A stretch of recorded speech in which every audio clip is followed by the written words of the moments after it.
Looks like the last couple are. Oh,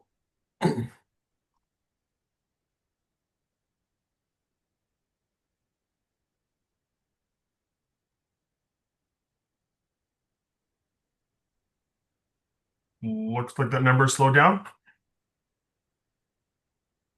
Think so. Why don't we get started? Okay.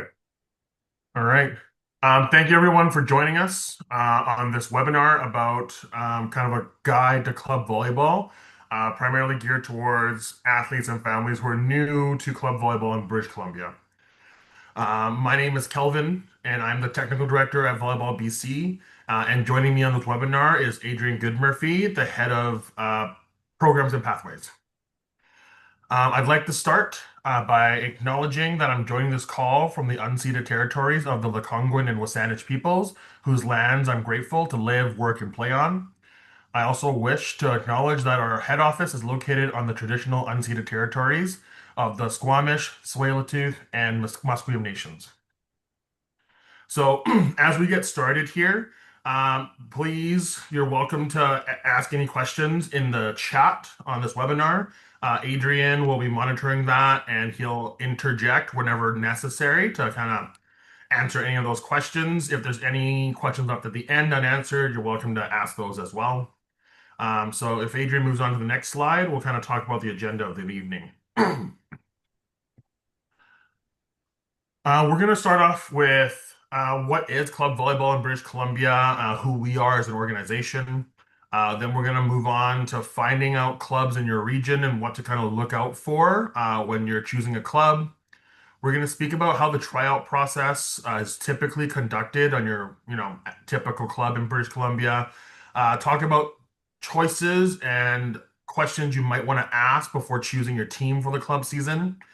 We're going to discuss the rules around recruiting, alternative programs, and we're also going to give you a quick snapshot of what you can expect throughout a season of volleyball, and also what you can come to expect at an event for Volleyball BC.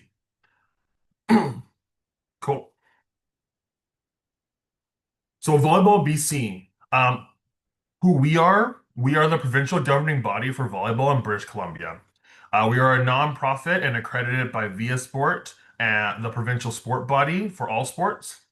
Our vision is igniting lifelong passion for volleyball, and our mission statement is to lead enjoyable and safe volleyball experiences for people to participate, share, develop, and excel. Lauren, yes, the slides and the meeting will be recorded, will be posted on the Volleyball BC YouTube page. So, what is club volleyball? Club volleyball provides opportunities for athletes to train and compete in club teams at various levels.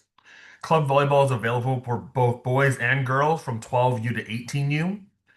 Volleyball clubs are independent organizations registered with Volleyball BC. All those participating clubs signed a memorandum of understanding with us, but they govern themselves. There are currently over 70 clubs registered with volleyball throughout British Columbia, and registered clubs are in good standing, abide by Volleyball BC policies, and have staff and volunteers who have completed the proper screening procedures prior to the start of the season.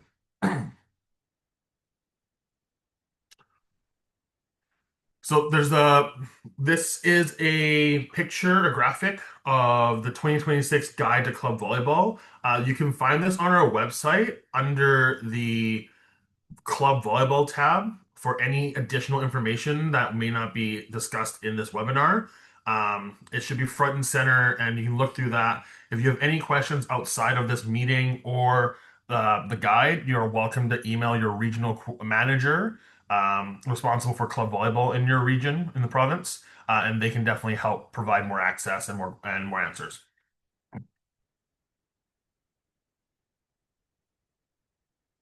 So the season of play. Each age group has a slightly varying start date with all the same end dates. This is our agreement or verbal agreement with the BC School Sports. We want to respect that the high school season comes to a complete close prior to club season starting up. So for the 12 and 13U athletes, The season of play starts November 9th and ends on May 31st of 2026. And what this highlights is during the season of play, this is when clubs are allowed to host tryouts, do training sessions, attend events, and participate in other competitions held by other member clubs. So 14U would start November 16th, 2025, and end May 31st, 2026. 15U, November 23rd to May 31st. 16, 17, and 18U would begin November 30th and end on May 31st.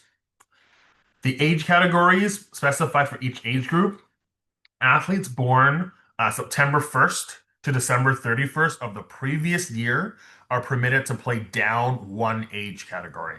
So if you look on the graph on the right for, let's say, a 12U athlete, um, any athlete born from September 1st to December 31st of 2013 is eligible to play down. And then the actual age bracket would be from January 1st to December 31st of 2014. With the overlap of about, what was that, 6 months? 4 months. 4 months? With the overlap of about 4 months, athletes are only permitted to compete at one provincial championship. So they will not be eligible to attend, let's say, both 12U and 13U because they fit in that age bracket. Whichever team they compete with throughout the season will be the team they must compete with at provincial championships. Additionally, I think it's important to note that even though athletes born September 1st to December 31st are permitted to play down one age category, it's best to check with any clubs that you're trying out for to see if internally they allow that age group to continue to participate at the younger age level. Some clubs may choose not to, so best to check with the club before you attend their tryouts. Okay. Um, Club volleyball. So this is kind of the outline of what the club volleyball system would look like in British Columbia. Early signing um, is from September to October. The season of play begins. Teams and clubs hold tryouts and team selections typically between November and December. Regular season competitions occur from January to March, with provincial championships typically occurring in late April into May, and the national championships are all held in May.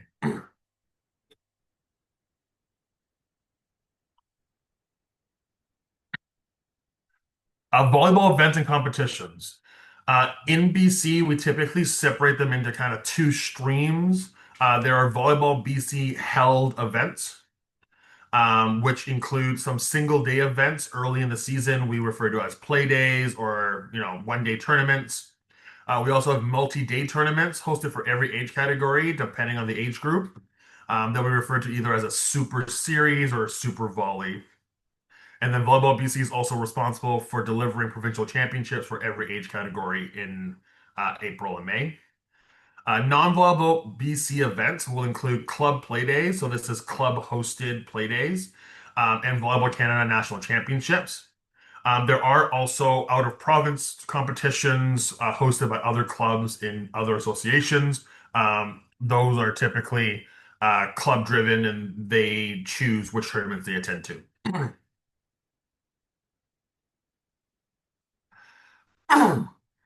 Finding a club. So on our website, you'll be able to search for clubs in good standing. So again, a club in good standing is clubs who have registered with us, who have met the minimum screening requirements to participate in this current club season. There's also another section that we offer is a list of regional clubs that will also highlight the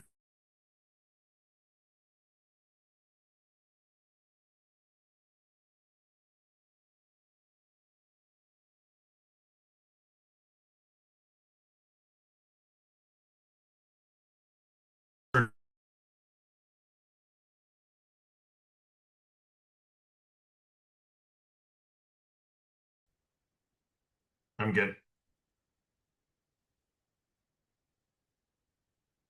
Adrian, you muted. Great. Uh, so here we're talking about choosing your club. There are over 70 clubs with each with unique organization and culture. Consider the best fit for you and your family. It is your responsibility to know what you're signing up for. Athletes and families should learn about the clubs and contact appropriate club members if they have questions about their club or their team. So, a couple of questions that we've received or recommend that you ask. What are the club's values? And do their actions actually align with what they're presenting as values? In this section, we also talk about whether, you need to know whether the club is a registered nonprofit or a corporation or just a non society registered club.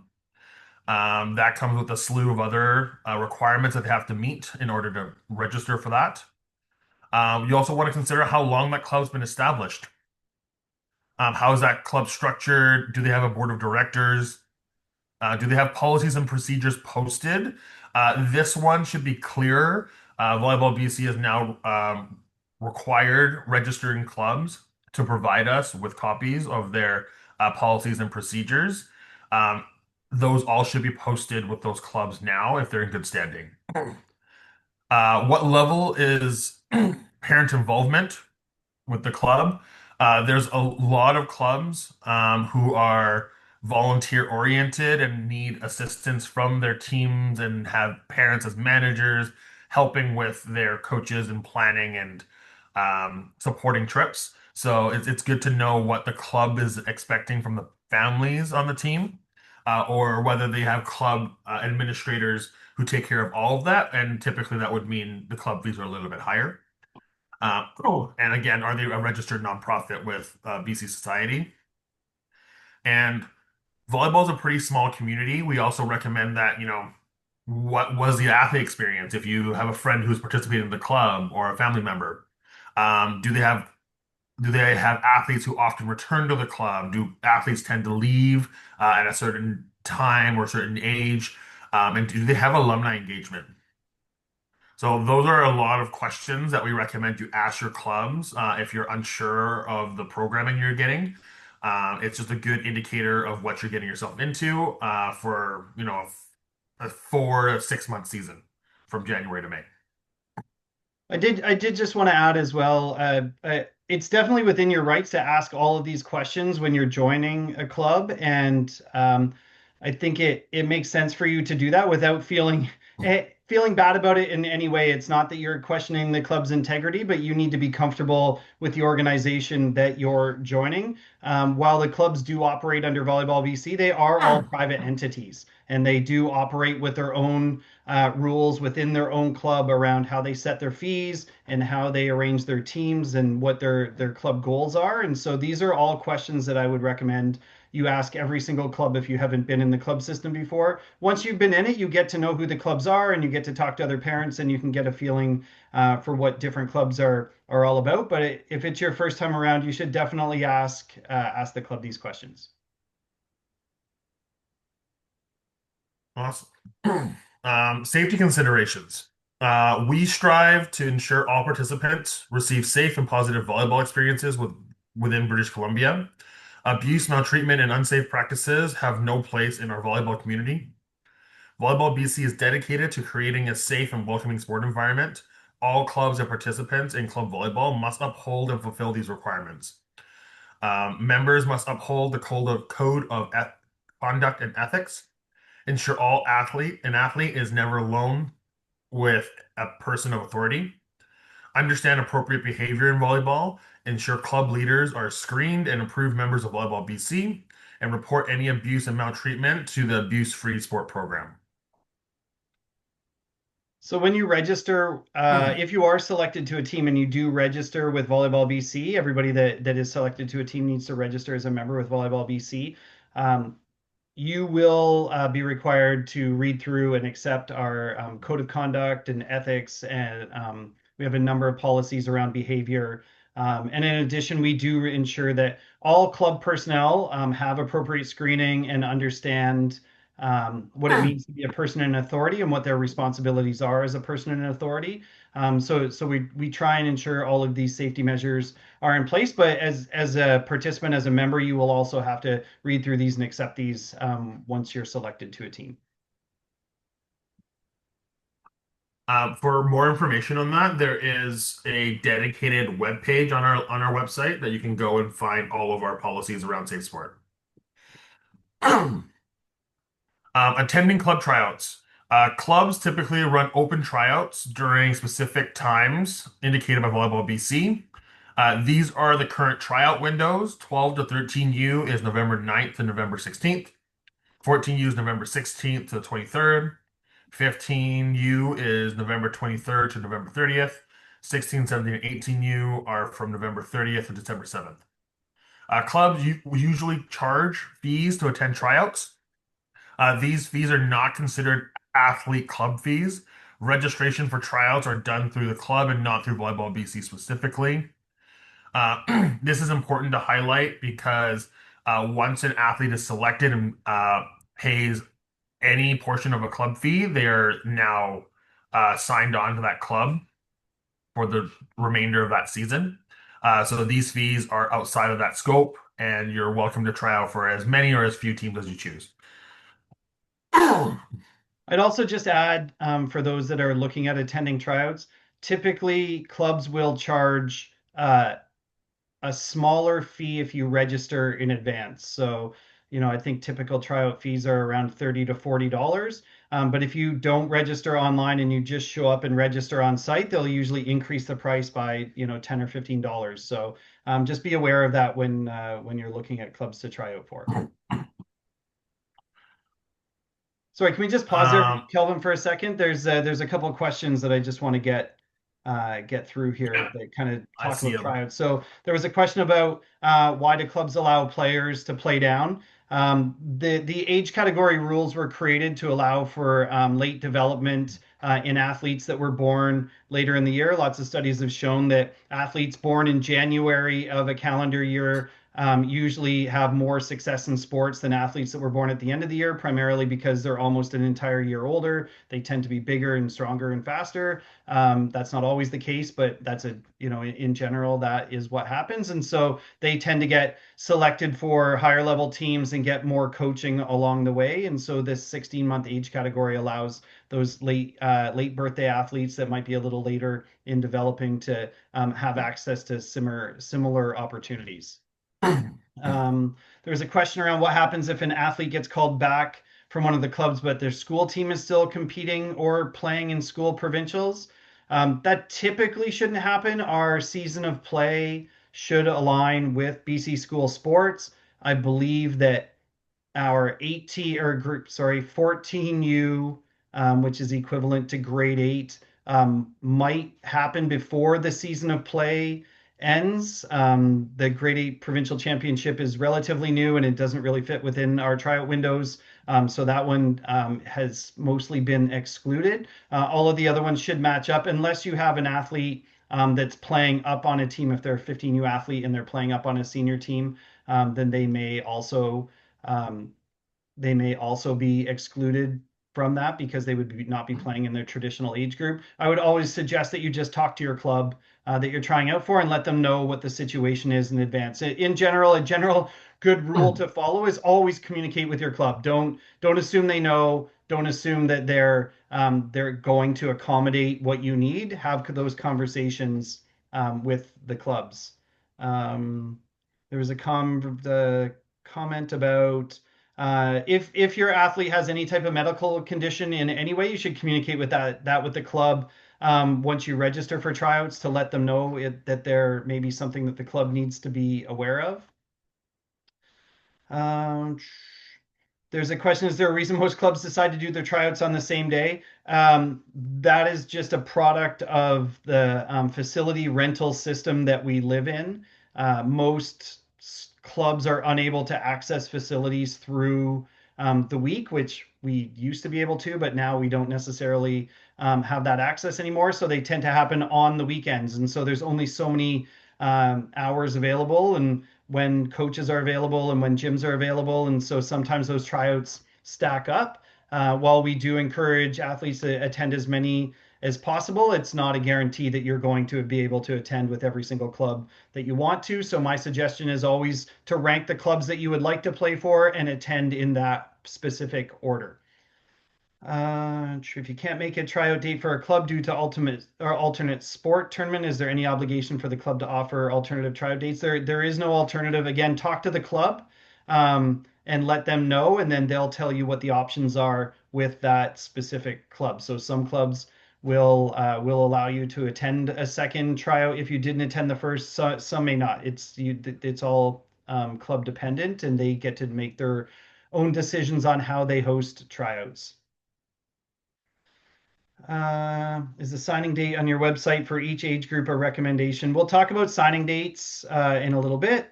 For 12U, and a child might not have had a lot of experience yet, are clubs supposed to accept most and develop their skills as long as they're passionate about learning volleyball? It depends on the club. For 12U, 12U is introductory for almost every single athlete in the system. So depending on how many athletes try out, clubs will try and accommodate those athletes, but again, it is coach dependent if they have coaches for teams and if they have facilities for training. Some clubs will run a larger group training program for 12U for those that aren't selected to teams. So while we encourage clubs to accept as many 12Us as they can, there is a limit to that capacity. Question, where can I find the specific tryout times for each club for 12 and 13U? They're not posted on our website. What you have to do is find the clubs that you want to try out for and then access their website, into those individual websites to find the tryout times that they have posted. Uh, what if a player is in 16U but has never been on a team? What would you recommend? Um, that's a conversation with the club. If you, we have, we'll talk about what happens if you're not selected to a team. There are some clubs that just run house league programs that don't require you to try out for a team, so you can check if one of those exists in your area. And there are always teams, depending on your area, that tend to pop up around tryouts when athletes aren't selected to teams. Some clubs will pop up and be created at that time and look for players to try out for. So if you're unsuccessful or if you're unsure, you can always check in with your regional manager to see if there's any teams that are still accepting athletes. Um, and one other question, how many, come many clubs don't specifically say where the training locations are? A lot of clubs use a variety of facilities. Almost all clubs will train in the cities that they're in. So if you're with a club based in Vancouver, you will usually train in Vancouver. You don't usually come out of Vancouver. If you're a club in Richmond, then you would probably train within Richmond. But most clubs are using a large number of facilities and they can't specify which team will train in which individual facility. I'm going to answer one more question. We're going to talk about early signing in a bit. Last question is how many kids are accepted after tryouts for 12U? It depends on the club. We recommend clubs accept or take 12 athletes on their team, but the minimum roster size to participate is 8. So somewhere between 8 and 12. Most clubs that we've seen in our system, the average is about 11 and a half. So somewhere between 11 and 12 athletes per will be on each team. And we'll talk about competitions coming up here shortly.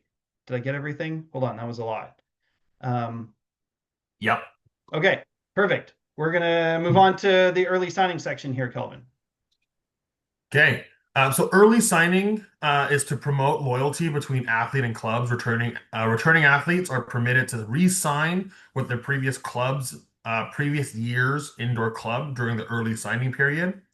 Early signing is only permitted to 15 to 18U athletes.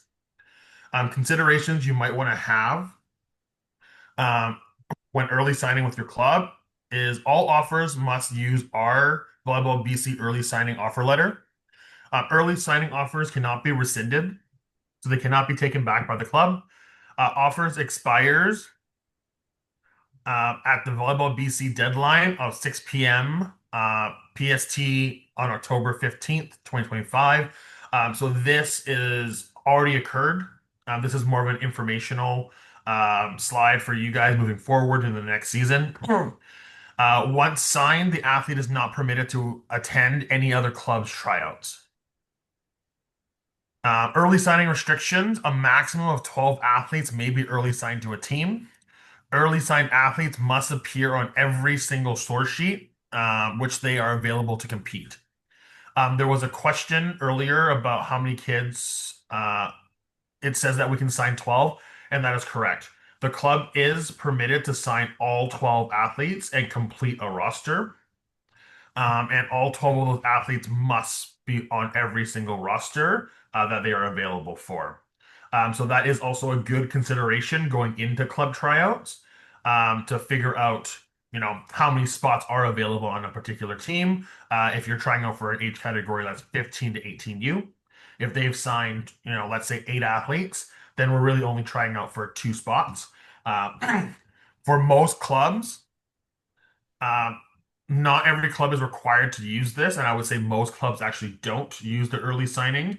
The majority of clubs who use the early signing are larger clubs that typically offer anywhere between 2 and 4 teams per age category, and they would typically pre-sign a handful of their athletes who they want to, promote loyalty with, still leaving ample spots for everyone else at tryouts.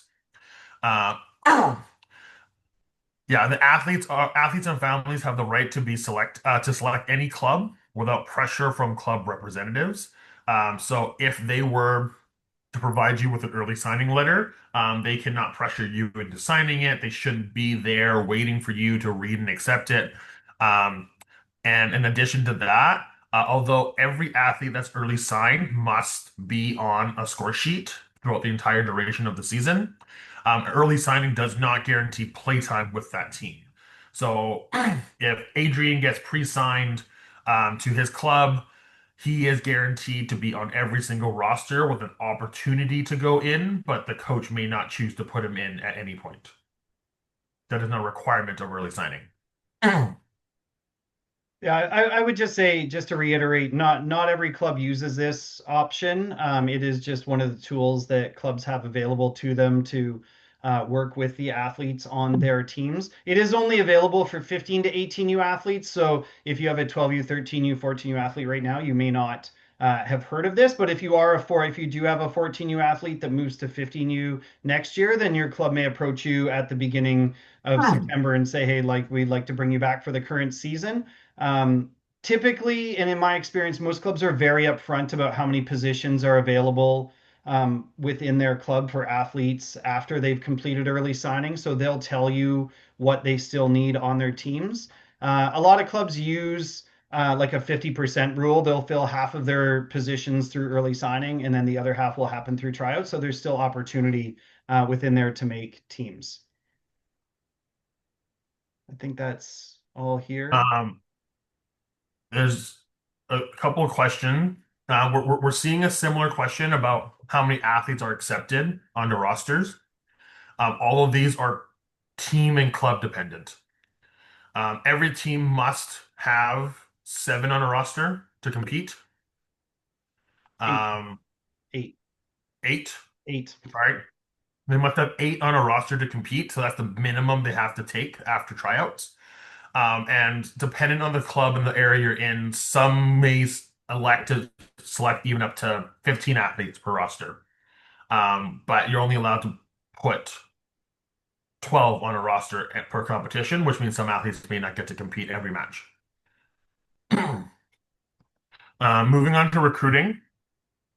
Volleyball BC encourages cooperation of its members to ensure participants have a positive experience. Volleyball BC has a zero tolerance recruiting policy. To define recruiting and the representatives of a club, coaches, administrators, team staffs, parents, and athletes are also representatives of their club. Club representatives are not permitted to engage in direct communication with athletes from another club at any time. Club representatives are permitted to engage with athletes if athlete early signed with the club, athlete was registered with the club in the previous season, athlete registered for club tryouts, athlete was not registered with any club in the previous year. So this rule is to limit the solicitation of athletes joining a club that have competed for another club before. Again, we want to kind of keep it transparent and we want to promote loyalty within the clubs. So I cannot, in the summer, go up to Adrian and be like, hey, our team is going to be excellent if you join us. Please come play with us. If Adrian at any point reaches out to our club, all the only information we can provide is what is publicly known. So anything posted on the website, that is it. We cannot dive into more details and provide promises to the athletes. Good. Team selection process. Each club conducts tryouts and team selections differently. Tryouts can vary in duration and span over multiple days. The clubs govern their own selection policy and criteria for selecting athletes for their club. Team selection is typically based on a couple of factors: volleyball ability and experience, commitment to the club and team, needs of the team and various skills slash positions, and then Volleyball Canada rules and regulations. So if we dive in a little bit here, volleyball experience and ability is going to vary from athlete to athlete. Um, we had some questions around commitment to the club and the team throughout the season, whether you have obligations to other sports, vacations planned, or just extracurricular activities that may limit your ability to participate. We do recommend you speak to your clubs about it prior to the selection process, just so the clubs have a clear understanding of the athlete that they're selecting, and you have a good expectation of what you will be getting from the clubs. The need and various skills and positions, that's going to be dependent on the age category you're trying out for. At the younger age groups that may not have positions, the technical skill may be weighed heavier. Whereas when you go to an older age category like 18U with specific positions, each team usually carries, let's say one libero, which will be a more lucrative position to get if there's only one position, whereas there could be 4 to 6 outside hitters, which increases your odds of making it, which is just part of the tryout process. And then Volleyball Canada rules and regulations govern how many athletes are permitted to be on a roster at a particular time. So that will limit the selection process for the clubs. Just a couple of notes here. So the Volleyball Canada rules and Volleyball BC rules allow for 15 athletes to be on a roster and participate in games. However, we utilize a fair play rule for 12U, 13U, and 14U, which means any athletes that don't play in the first set are required to play in the second set. So roster sizes are usually more limited at 12, 13, and 14U because they can't adhere to the rule for those athletes. And so just be aware that while you might read a rule that says there can be up to 15 athletes on a roster, it doesn't always mean that teams are required to take those 15 spots. Also, I just want to point out around tryouts. We recognize that tryouts can be an intimidating time for athletes. It's not uncommon, especially in larger centers like Vancouver or Richmond and Kelowna, to have like more than 100 athletes attend a tryout for a specific age group, especially at 14, 15, 16U. And so I think it's important to mentally prepare your athletes to expect a large number of athletes at those tryouts. They can be quite intimidating. And so I'd like to just let people know that while it might seem scary for your athletes, every athlete is in the same position and probably feeling the exact same thing, and that it's best if they just try and go in with a positive attitude and show show the coaches what they can do, regardless of what the outcome might be. Because with that many kids, it's hard to predict what's going to happen.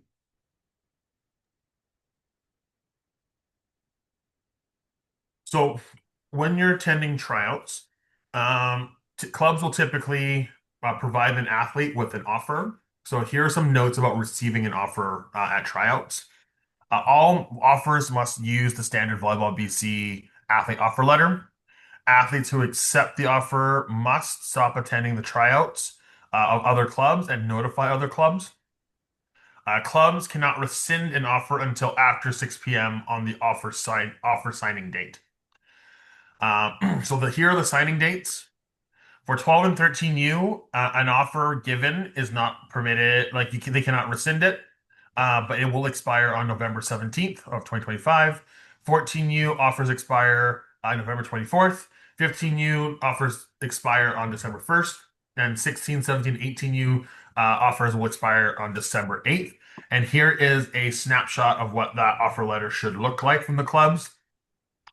Uh, Again, this is another opportunity to remind everyone athletes and families have the right to select any club without pressure from the club representatives. Uh, Clubs are restricted, club representatives are restricted to only contact athletes between 4 p.m. and 9 p.m. on weekdays, and between 8 a.m. and 9 p.m. on weekends.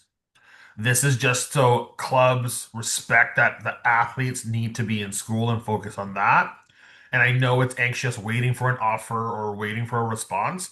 But as the clubs will carry the burden of waiting until 4 to 9 p.m. on weekdays and 8 a.m. to 9 p.m. on weekends. The athletes have a right to know the coach, team, and age category that they are committing to. So this is something you can ask questions about if a club provides you with a broad offer letter that may not specify these details. And clubs have the right to know the status of their offer as soon as you know that you will be accepting. And the counter argument is if you're not accepting. So if you've accepted a spot with Adrian's club, it is respectful to let me know that you're not joining my club because there will be another 20 athletes waiting for that same spot, which I can then go and contact instead of making that athlete wait as well. Uh, Perfect. I'm good. Just a note about offers from your club. So there's a couple questions in here which kind of lead into what I was going to say. So there was a question, can the clubs make an offer on day one of tryouts? They absolutely can. Some clubs will provide athletes with an offer after their first day of tryouts. The way that our tryout windows work, we want to allow people the opportunity to attend as many tryouts as possible, but also have the opportunity to discuss as a family which club might be the best fit for them. So if you receive multiple offers, you're able to have a conversation as a family. You can talk to the club. You can find out how much their club fees are. You can find out how much traveling they're or non-traveling they're going to do to just to make sure they fit within what you're looking for as a club. So if you get an offer from a club, you have three options. Your first option is to say, yeah, I love this club. I want to play with this club. You can sign the form. You can give it back to them. Once you do that, you're committed to the club for the season. You don't get to back out. You get to be with that club for the season. You're guaranteed to be on a team. You can tell the club, maybe I still have some other tryouts I want to go to, or we want to think about it. And you can have right up until 6 p.m. on the signing date, the Monday of the end of the tryout window, to make a decision and send that form back to the club. As Kelvin mentioned, we encourage athletes and families to be respectful to the clubs who are working with large numbers of athletes and trying to manage that administrative process. So if you know you're not going to participate with the club, please let them know. But for yourself, you're able to say maybe you can attend more tryouts and then you make a decision by the end of the tryout window. And your last option, if they give you an offer, is to decline. You can say, no, I don't really want to participate with this club. You don't have to give them a reason.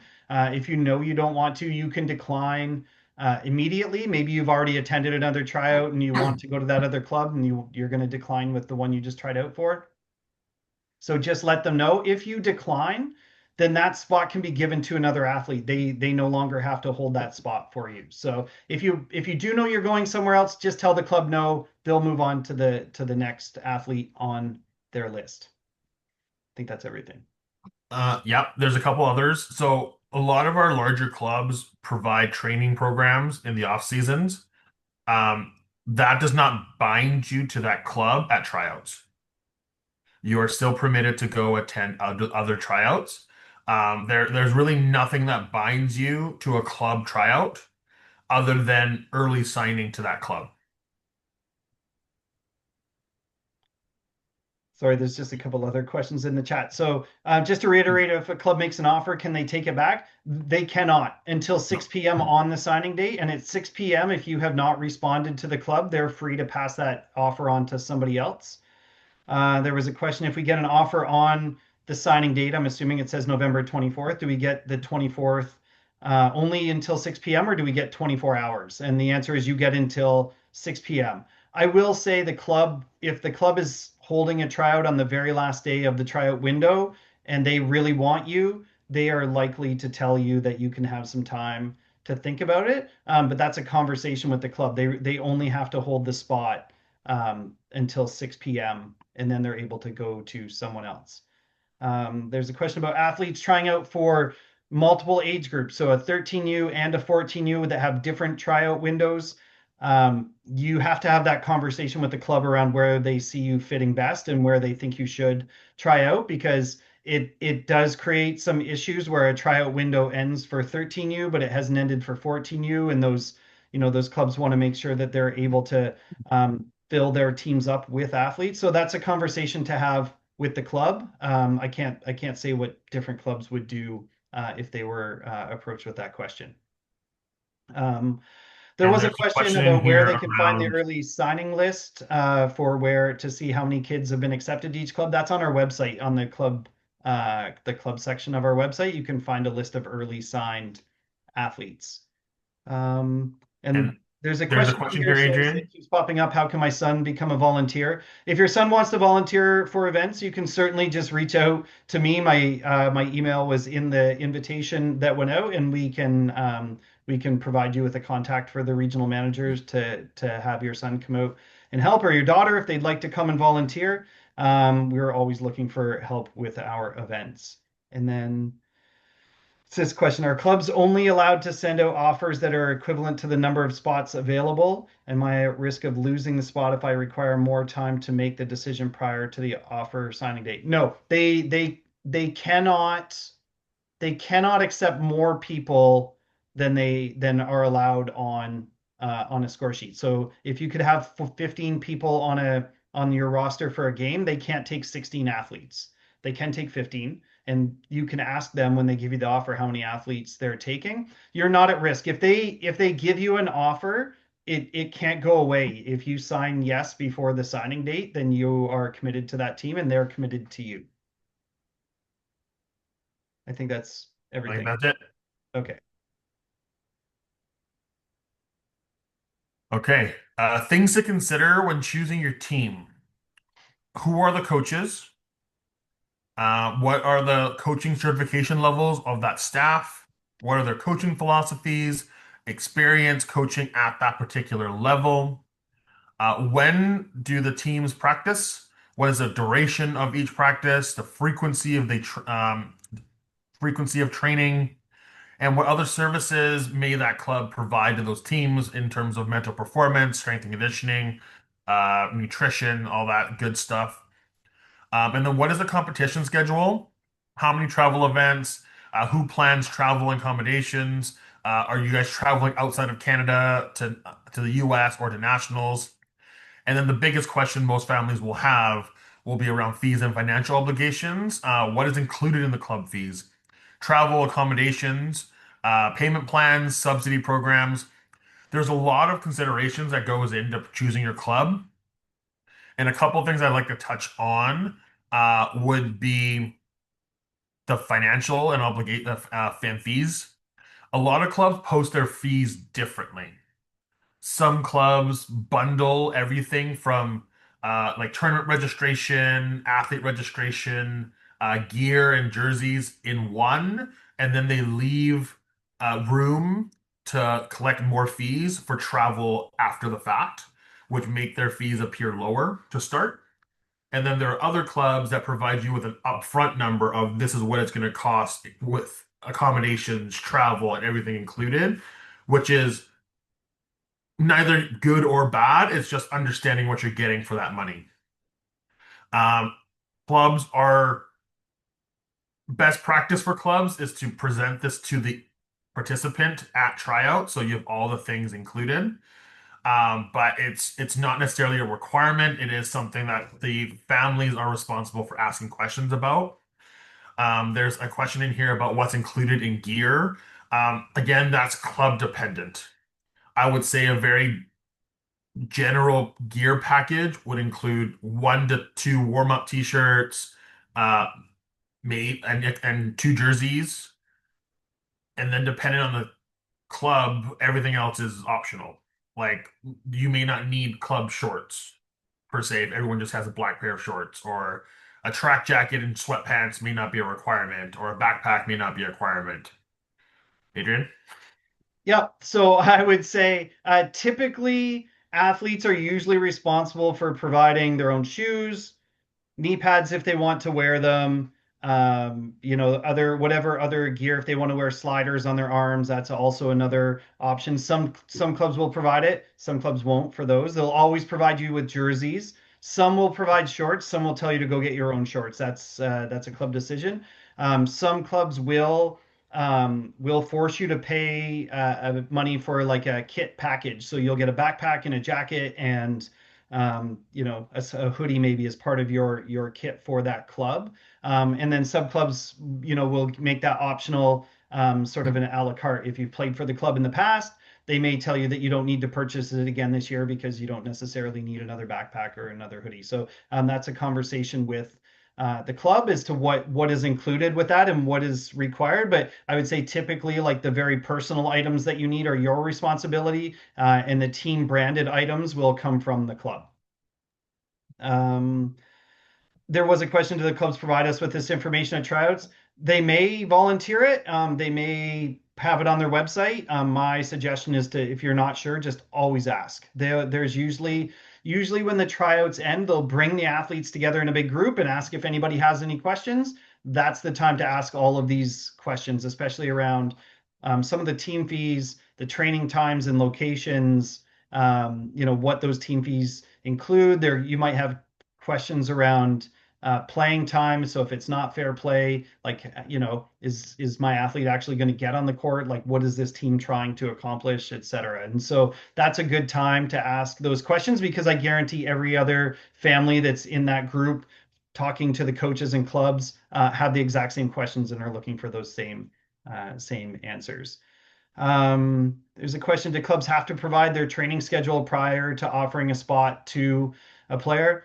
They don't, and I would suggest that typically what happens, because this question comes up a lot, is that because players on teams all have uh, different commitments to different things within their lives they do. So it could be another sport, it could be another activity, it could be school, it could be there's a number of things. And so in my experience, typically what happens is the coach will have a meeting with all the selected players, and then they'll work together to find training times that work. Some clubs will just mandate, they'll tell you that, our 14Us train on Tuesdays and Thursdays. And if you're not available on Tuesdays and Thursdays, then it's probably not the right club to go to if that's not if you can't make the training. So it's a conversation with the club around how they make those choices, and then you have to figure out whether that's going to fit for you. A number of clubs that run multiple teams will I wouldn't say typically, will sometimes run the training on different days. And then you're able to move between one, like you're either on one team depending on the practice times or the other team depending on the practice times. So some clubs have flexibility and some don't. I really don't have, there's no strict guidelines around what they do. It's just what works best for that specific club.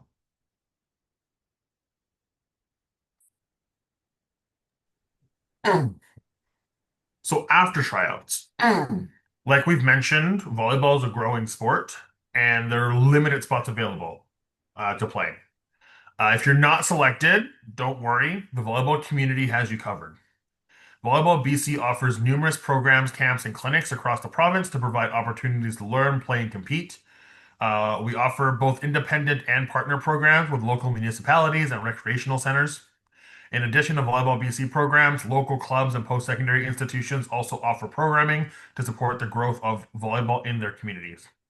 So after tryouts, if you're unsuccessful on joining a team, you can look at Volleyball BC's websites for our programs, camps, and clinics.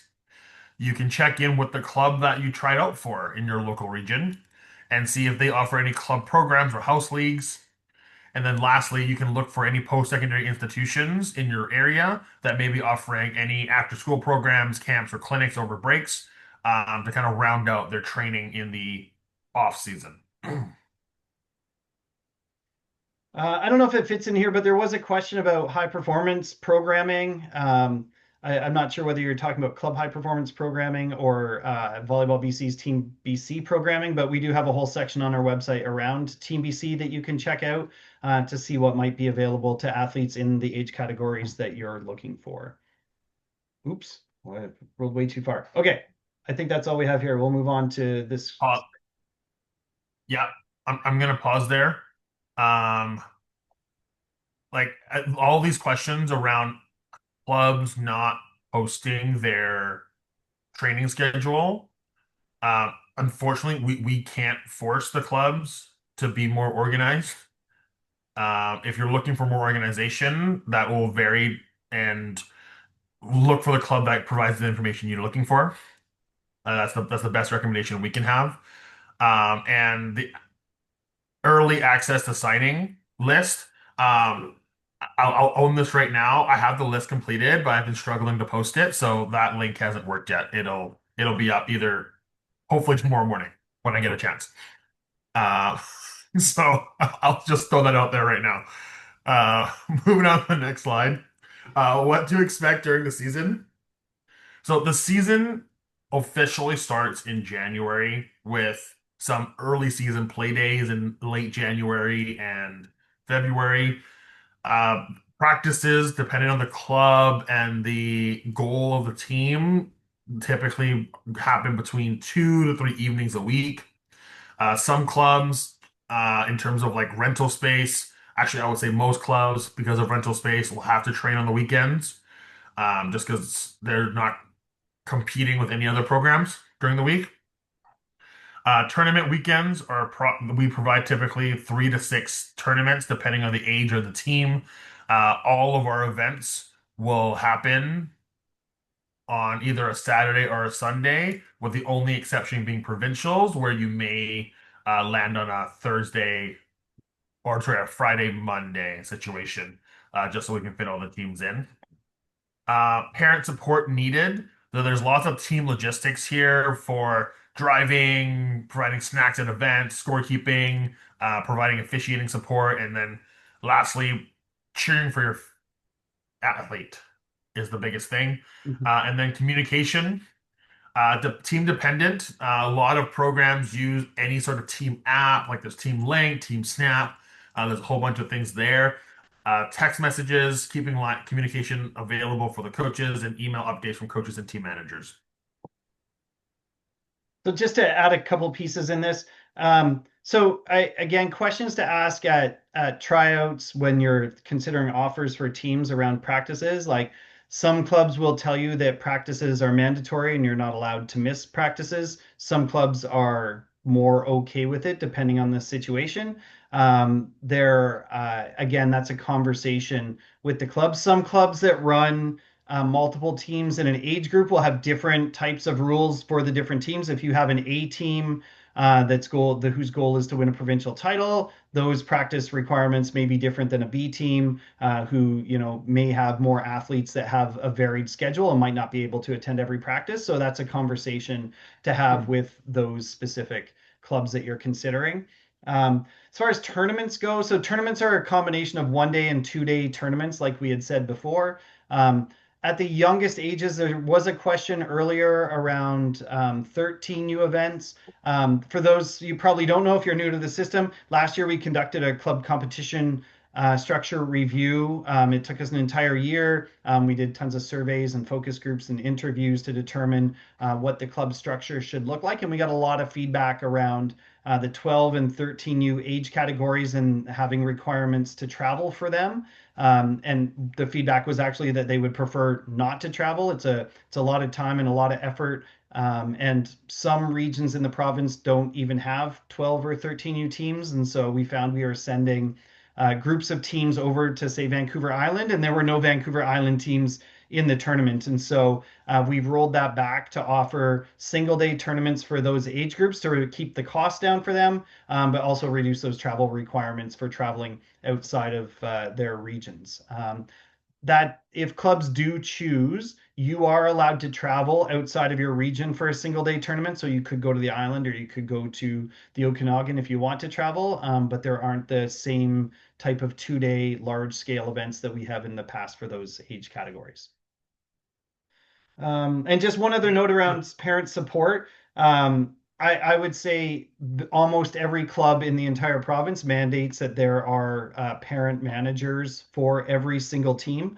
Most clubs, once the season gets running, the teams, I don't want to say they act independently because they all get supported by their club, but it's their job to arrange their own travel to events, their own hotels, their own travel requirements. And so most clubs, I would say probably like the largest majority, 99% of all clubs will mandate that a parent volunteers as manager, and then the rest of the parent group can support them in that. So while it's not specifically listed, that is almost always a requirement for the teams. Um, and Kelvin did answer the question about scorekeeping training. There is scorekeeping training available, and a lot of clubs will host one for parents, so to help them become familiar. Um, Let's circle back to the next one later. what's that? We'll get back to Sue's question after the next slide. Yep, no problem. We will go here. What to expect at our events. So before the event draws are posted online and they will be sent to your coaches. If you don't see them online, please speak with your coach or your clubs, but prior to coming to us, because if it's not posted, usually if the coach doesn't have it, then coming to us doesn't get it for you. So just be patient and work with the coaches to make sure you have the most up-to-date information. Clubs are to arrange their own travel and accommodations. That doesn't sit with us. The club chose to register for the event. They have to organize that with either the help of the parent manager or club officials. At the event, events will have certified officials on every match, participant scorekeepers and line judges. So if certain teams don't have parents available, athletes on the team may be required to scorekeep or line judge for their match. There may be parking limitations, so just want to set some expectations. Dependent on the venue that you attend, parking may be limited, and if every family drives their own vehicle, that's going to make it really tight, especially if there's a four-court facility with 12, 16 teams. That's going to be a lot of vehicles. It makes it more challenging. And then spectator safety. We try our best to find facilities that have space for spectators and safe areas. Please stay within those bounds because we also have designated areas we're not allowed to go into. Um, so when you're in the gym, understand that there are volleyballs flying around in the air and there are inherent risks with that. Things to note, be respectful fans and enjoy the game. You are there as a parent and a fan, not necessarily there to coach your athlete on the sidelines. There's no outside food or drinks at our venues. This is not something we mandate. We just apply whatever rules are given to us by the venue. So that's going to be venue dependent. No play outside the courts. This is us asking you to help us monitor your athletes. We don't want athletes in the hallways breaking windows, breaking lights, and doing that stuff with balls. And then lastly, access to designated areas only. Recognizing that we only rent the gymnasium and maybe the hallway entering, we don't have access to the entire facility. We want to avoid entering unmarked areas to grab additional seating from auditoriums or classrooms, interrupting plays. We just want to make sure that we're respectful to the facility because uh, not just volleyball, but sport in general is feeling a pinch in facility access, and we want to make sure we are good tenants so we can retain the space and continue to provide access. Okay, a couple questions. There was one question around regular season games in addition to tournaments and practices. So, club volleyball runs a little different to high school, which is typically league based with supplemental tournaments that are optional to attend. Within our club system, because we don't have home bases for clubs, they tend to practice throughout a city and they don't always have consistent practice times. or gym access.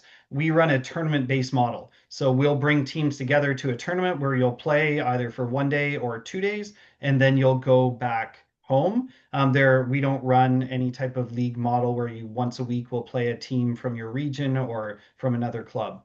So that's something to keep in mind. Um, a comment about certified officials on every match. We do have certified officials on every match. In fact, we're hoping to have two certified officials on every match for this upcoming season. But as a reminder, like they're people too. So they may make calls that you don't agree with. But as a parent, as a fan, as someone at the event, it's your responsibility to show restraint and keep some of those thoughts inside and not let the your outside voice take over and say some things that you might regret later. So we want to be kind and respectful to the referees, and if you do feel like there's something happening, we have site coordinators at every venue that would be happy to talk to you about situations if you feel like something is happening with your team that might be unfair. We also have a Volleyball BC staff member who's responsible for all referees across the entire province that would be happy to talk to you post tournament to talk about any concerns that you have about referees. And there was a question around, I saw something around food in the chat. So water bottles are allowed. When it says no outside food and drink, water is okay in the gym. That's really the only thing we want in the gym. And as Kelvin said, these aren't necessarily our rules. We rent schools, and the schools are the ones that tell us that food and drink are not allowed in the facility, primarily because people don't clean up after themselves, and the school doesn't want to have to deal with the mess, but it also can cause damage to some parts of their facility if things are spilled or dropped or a mess is made. And so we do have some facilities that do allow outside food and drink, and that will be posted in the tournament information that is sent out prior to the start of the event. Um, are there fees to attend matches as spectators as tournaments? So the only time you will pay a fee at a Volleyball BC event is at our provincial championships. Those get hosted at the end of the season. They're hosted over 3 weekends. We typically only use a couple of venues. The Richmond Oval host teams and Tradex in Abbotsford host teams. There is an outside chance that a new facility in Tsawwassen is going to open up, and we may host events there. And if we host provincial championships, then there would be a fee to enter there. Every other tournament, the spectators are free to enter and watch the athletes play.